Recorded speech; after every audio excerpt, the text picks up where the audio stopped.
Hoje a gente vai resolver os exercícios 17, 18 e 19 da página 18 e depois 30 e 40. Então, o exercício 17 ele pede: escreva o módulo de direção e sentido para 4 vetores dados e depois faz algumas perguntinhas. Então, desenhei aqui os vetores só para ilustrar, tá? Não precisa desenhar. Mas como é que a gente calcula o módulo de um vetor? Em geral, a gente pode usar o teorema de Pitágoras, né? Para esse vetor V aqui eu posso desenhar um triângulo retângulo e aí o módulo do meu vetor a hipotenusa desse triângulo retângulo e os catetos são abscissa e ordenada, como a gente já viu algumas vezes. No caso do U, ele está exatamente sobre o eixo X, a gente nem precisa desenhar triângulo retângulo, né? Ele tem aqui a ordenada igual a zero, então ficou fácil. O módulo dele é 3, que é exatamente o valor da abscissa. Ou a gente pode usar a formulazinha do módulo, né, de calcular o módulo do vetor, que vem lá do teorema de Pitágoras, mas que vale para qualquer vetor, mesmo sobre o eixo x ou y. Então, nesse caso aqui, dá a raiz quadrada de 3 ao quadrado mais 0 ao quadrado, que dá o 3 que a gente já sabia que daria, né? E como é que a gente calcula o ângulo dos nossos vetores? É a mesma coisa. Para calcular o ângulo, a gente pode ir lá usar os nossos triângulos retângulos. Se eu quero saber o ângulo, eu posso usar a relação de seno, cosseno ou tangente desse ângulo nesse triângulo retângulo que eu consigo criar. E aí essas relações elas são válidas mesmo para os vetores que estão sobre o eixo x e y.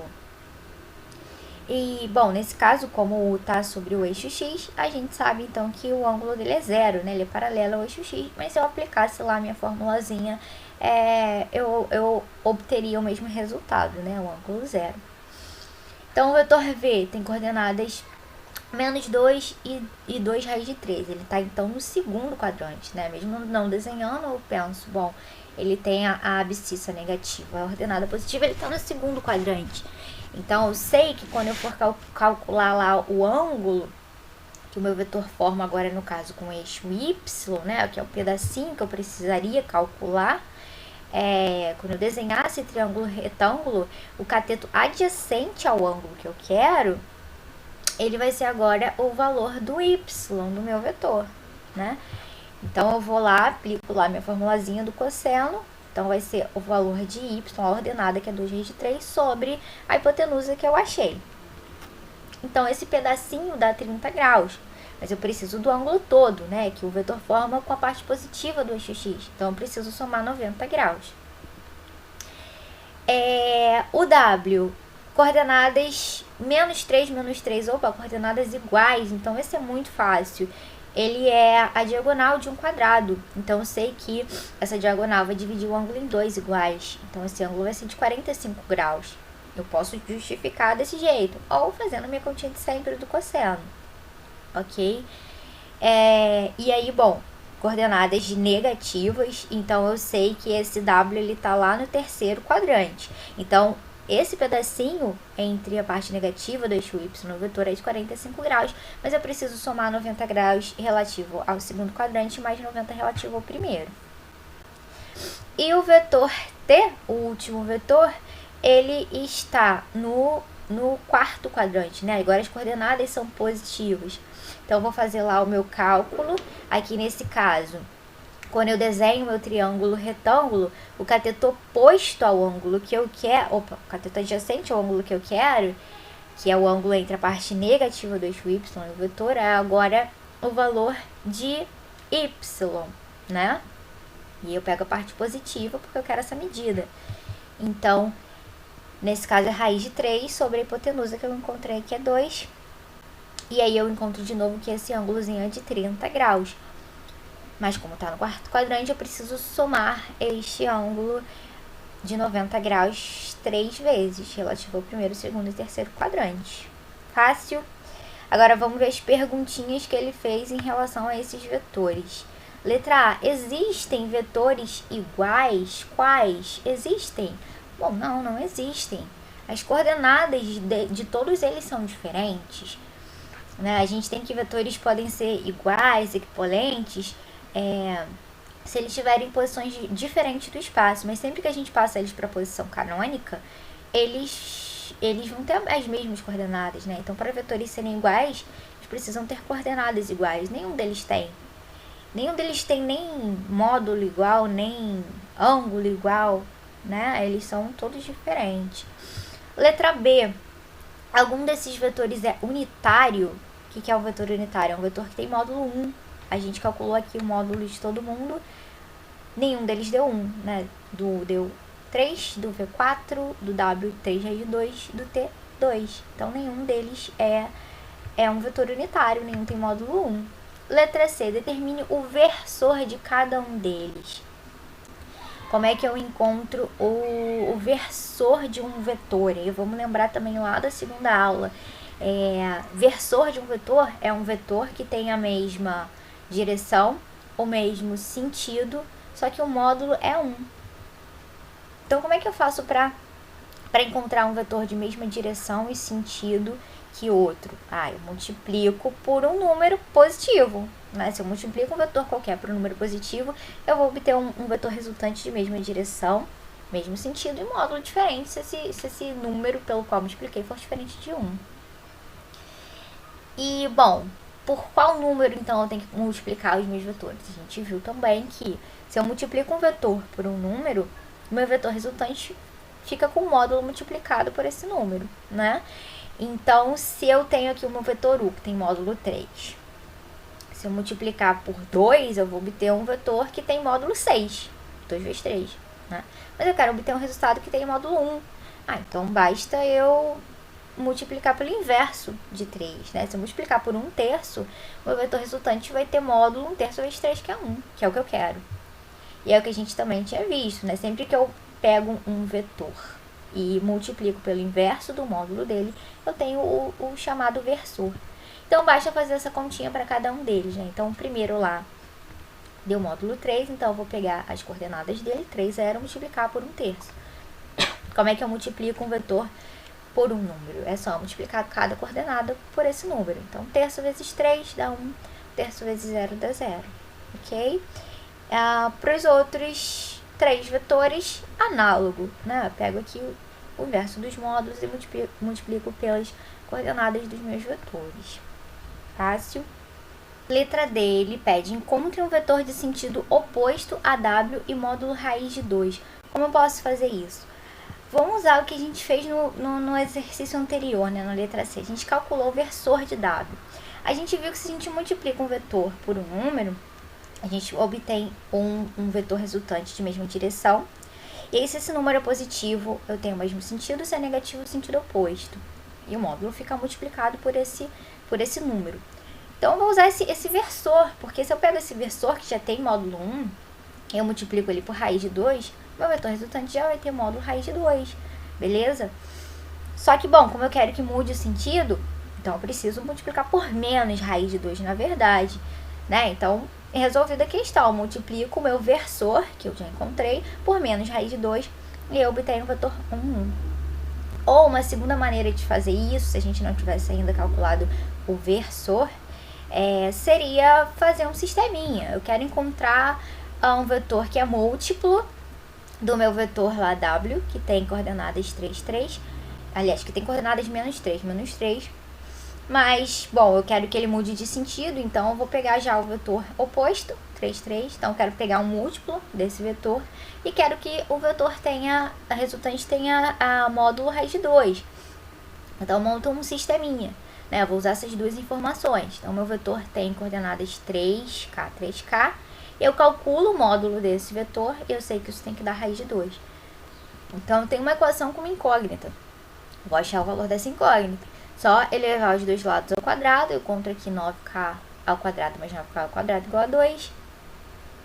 E aí, eu encontro que K ao quadrado igual a 1 nono. E aí, tirando a raiz, K igual a 1 sobre raiz de 3, já que o K é positivo, né? Então, eu multiplico o meu vetor 3, 3 por 1/3. E aí, eu encontro o mesmíssimo vetor de antes, vetor 1, 1, ok?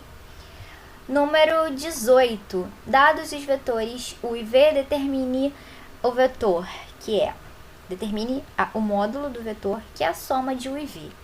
Então, observem que a ordem com que a gente tem que fazer isso. Ele está pedindo o módulo de alguém, o módulo do vetor U mais V. É diferente de pedir o módulo de U mais o módulo de V, isso é outra coisa. Né? Se tivesse o módulo de U mais o módulo de V, eu primeiro calcularia o módulo de U, depois de V, depois eu somaria. Tá? Aqui eu preciso primeiro somar os vetores e depois calcular o módulo. Ok? Então, eu calculei aqui o vetor U mais o vetor V. Então, basta somar as coordenadas. Né? O vetor U é 3, 7, o V 0, menos 5. Então, eu faço lá 3 mais 0, soma as primeiras coordenadas. Depois, 7 menos 5, soma as segundas coordenadas. Então, isso dá o vetor 3, 2. E aí, eu vou e calculo o módulo normalmente, usando lá nossa formulazinha. Beleza? E aí, é análogo para todos os outros, né? Aqui na B, ele pede menos 2 vezes U, mais 3 vezes V, o módulo desse vetor resultante. Então, primeiro eu multiplico o vetor U por 2, isso dá menos 6, menos 14. Depois eu multiplico o vetor V por 3, dá 0,15. E aí eu somo esses vetores, dá menos 6, 1, e aí eu calculo o módulo. Se eu não errei em contas, é isso. A letra C, ele pede o módulo do vetor menos 4V. Então, primeiro eu multiplico as coordenadas por menos 4. E aí eu já esqueci do menos aqui, né? Menos 4 vezes 0 e menos 4 vezes menos 5. Isso dá 0,20. E aí eu calculo o módulo. Não alterou em nada, né? Por acaso. E deu 20. Por acaso não, né? Não alterou em nada porque quando eu calculo o módulo de um vetor, não importa o sinal. Beleza? Número 19, ele pede, escreva as coordenadas dos vetores a seguir na forma de pares ordenados, né? Então, par ordenado. Primeira matéria que a gente vê lá, plano cartesiano, par ordenado.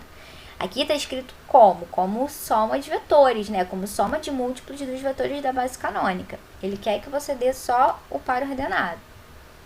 Quem são esses vetores I e J? O vetor I é o vetor 1, 0 e o vetor J é o vetor 0, 1. São os versores dos eixos X e Y, respectivamente.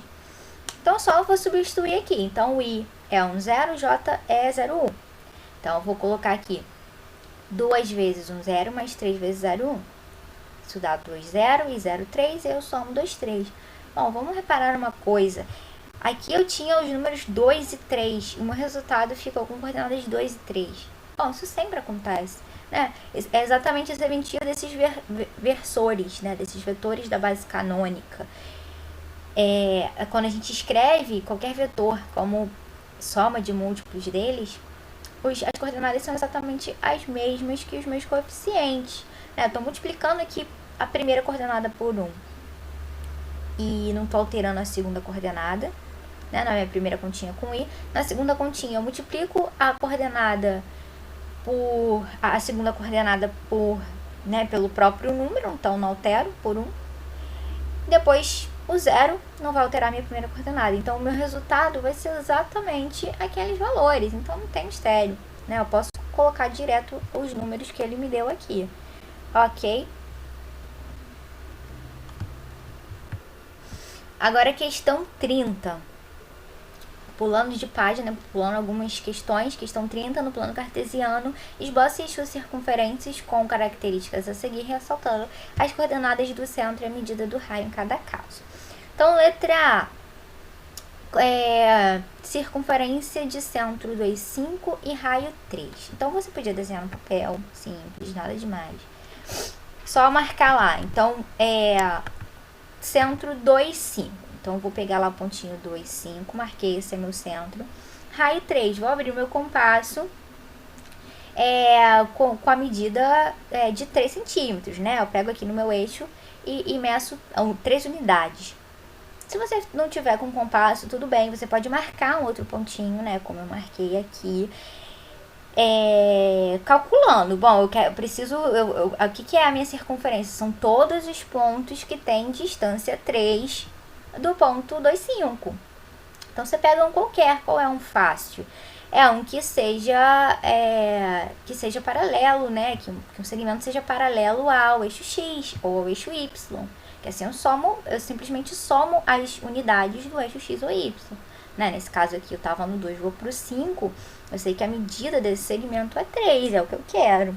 Então, eu marco esse pontinho e aí eu esboço a minha circunferência, tá? Sem nenhum mistério. Então, nesse caso, o centro e o raio já estão bem explícitos, né? A questão já fala. Na letra B, ele pede centro menos 4 e 2 e que passe por 5, 0. Então, eu vou lá marcar centro menos 4 e 2 e que passe pelo ponto 5 e 0. Então agora não está tão explícito assim o raio, né? Qual é o tamanho do raio? Eu teria que calcular essa medida. Para esboçar, já tenho um ponto, beleza, traço lá com o meu compasso. Agora, qual é o raio? Vou calcular. Como eu calculo?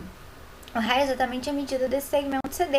E a gente pode olhar para ele como um vetor, né? Como é que eu encontro o módulo desse vetor? Primeiro eu preciso das coordenadas. Como eu encontro as coordenadas? O vetor CD, ele tem coordenadas, primeira aula, D menos C. E conheço as coordenadas desses dois pontos, então é só eu fazer essa diferença, né? 5, 0 menos 4 e 2, isso dá 9 e 2. E aí eu vou calcular, então, o meu módulo usando a minha formulazinha, né? Raiz quadrada de 9 ao quadrado mais 2 ao quadrado. Isso dá raiz de 35. E aí é isso. Esse é o raio da minha circunferência.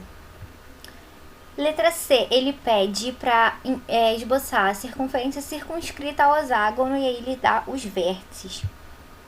Como é que eu faço isso? Bom, eu esbocei aqui a circunferência já com o hexágono, não precisava desenhar o hexágono, né? Só para ilustrar. O que é uma circunferência circunscrita a um polígono? Ela tem os vértices do polígono são pontos da circunferência, né? Então, se eu tinha aqui 6 pontos, fácil. Eu traço a minha circunferência. E aí, como eu encontro o centro e o raio? Bom, nesse caso aqui ficou fácil de ver, né? Ela tá aqui numa posição fácil com raio fácil, né? Eu sei que um 0 e menos um 0 são pontos da minha circunferência. Então, eu sei que o meu centro tem que estar distante desses pontos, né? Ele tem que ser distante a todos os outros pontos. Então, eu consigo ver que o centro é 0, 0 e aí o raio é 1, né? A distância entre esse centro e qualquer ponto. O ponto vai ser 1. Olhar para um 0 é fácil de enxergar isso. Agora, eu não estou muito satisfeita com essa resposta. E se fosse num lugar mais difícil, com números mais quebradinhos, será que eu ia conseguir enxergar facilmente onde está o centro e o raio? E eu coloquei aqui, só para vocês, né, terem isso mais formal, uma outra maneira de encontrar esse centro e esse raio, que é usando a equação da circunferência, que é da forma x menos a ao quadrado mais y menos b ao quadrado igual a raio ao quadrado. Onde, então, A e B são o centro e R o raio, coisas que eu não tenho, mas eu tenho 6 pontos dessa circunferência, que são valores de x e y. Eu vou pegar 3 deles, né? Por que 3? Porque eu preciso encontrar 3 incógnitas. Então, se eu substituo x e y por 3 valores, eu obtenho 3 equações e 3 incógnitas, então eu vou encontrar esse resultado. Então, eu escolhi esses números que são os mais fáceis, né? Esses pares aqui, um 0 menos um 0, e peguei um outro meio e raiz de 3 sobre 2. Substituí lá nas minhas equações. Aí, eu vou resolver esse sistema da melhor forma que eu quiser, né? Da forma que eu quiser.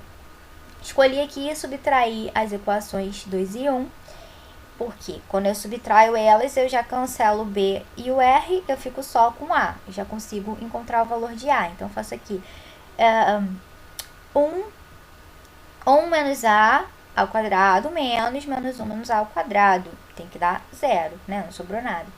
E aí, eu tenho duas possibilidades, né? Eu tenho aqui, 1 menos ao quadrado tem que ser igual a menos 1 menos A ao quadrado. O quadrado de dois números é igual quando? Quando eles são iguais em módulo. Então, tem duas possibilidades. Ou 1 menos A é igual ao que está aqui dentro do outro parênteses, ou é igual a menos o que está dentro do segundo parênteses. Então, na primeira possibilidade, eu não encontro nada, né? Dá impossível, não existe resposta. né? Como que 1 menos A vai ser igual a menos 1 menos A? Isso daria 1 igual a menos 1, não dá. E na outra possibilidade eu encontro que o A tem que ser 0. 1 menos A tem que ser igual a 1 mais A. Isso me dá A igual a 0. Beleza, encontrei o valor de A.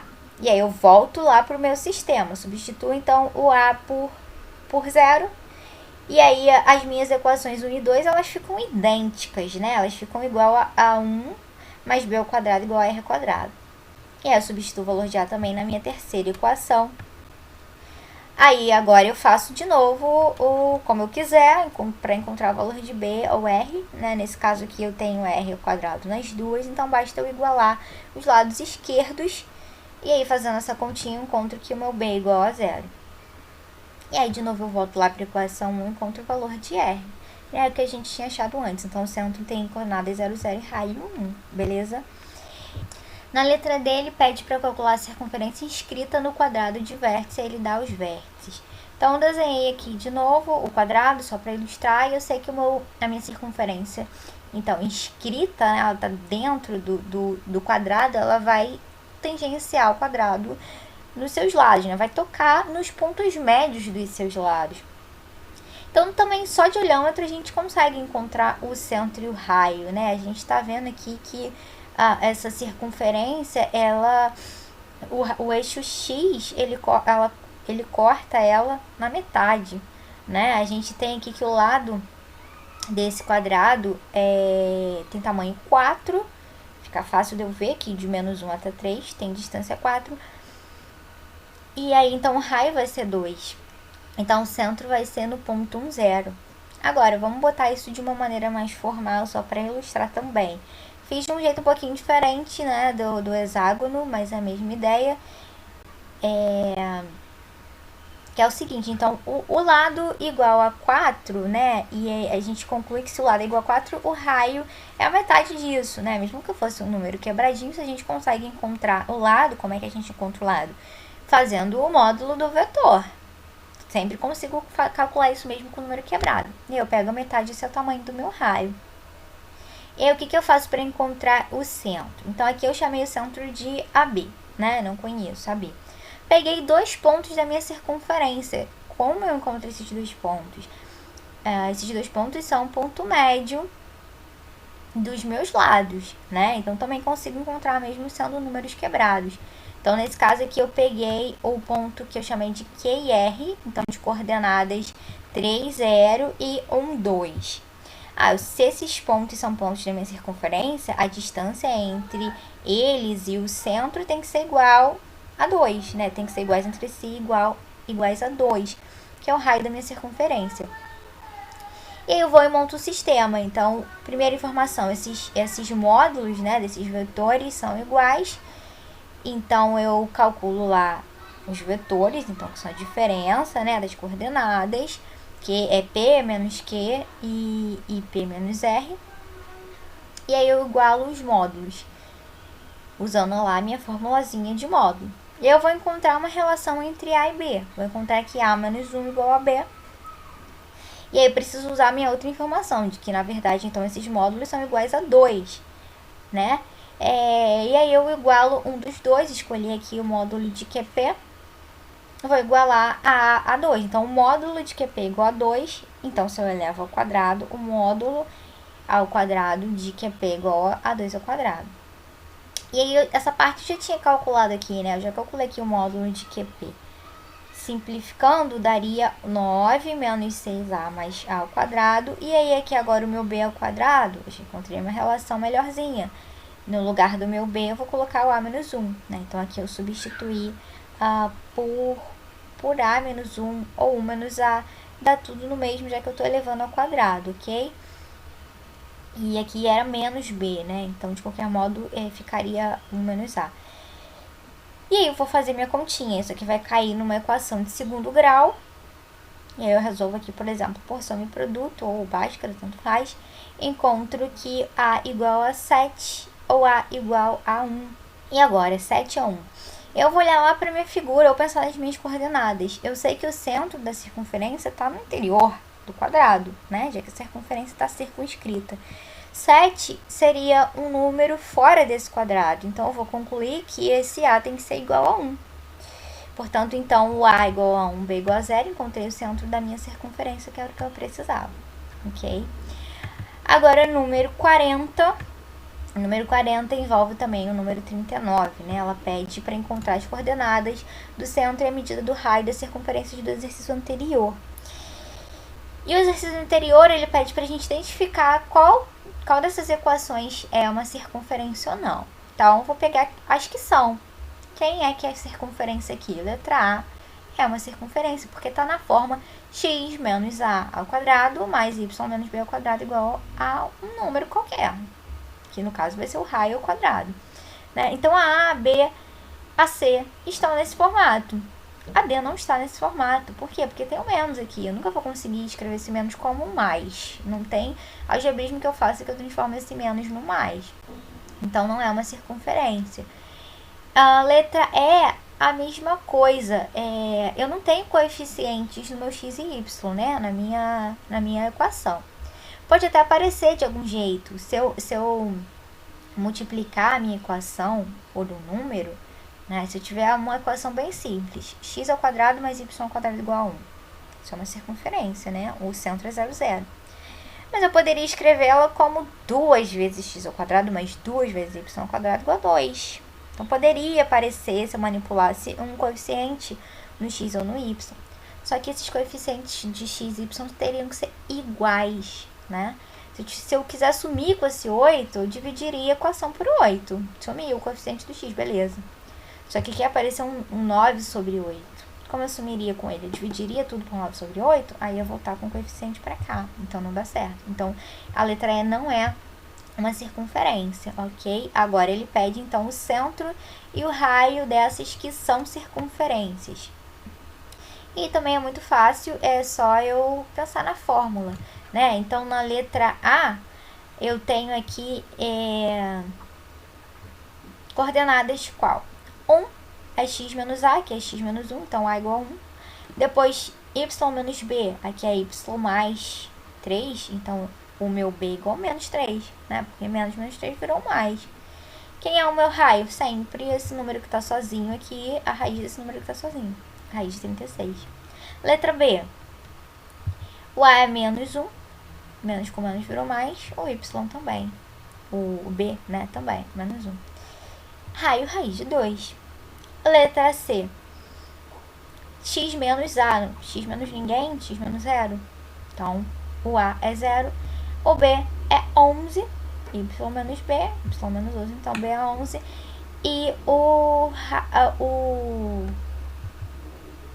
raio é 25 a quarta. É raiz de 25 a quarta. Raiz de 25 a quarta é 25 ao quadrado.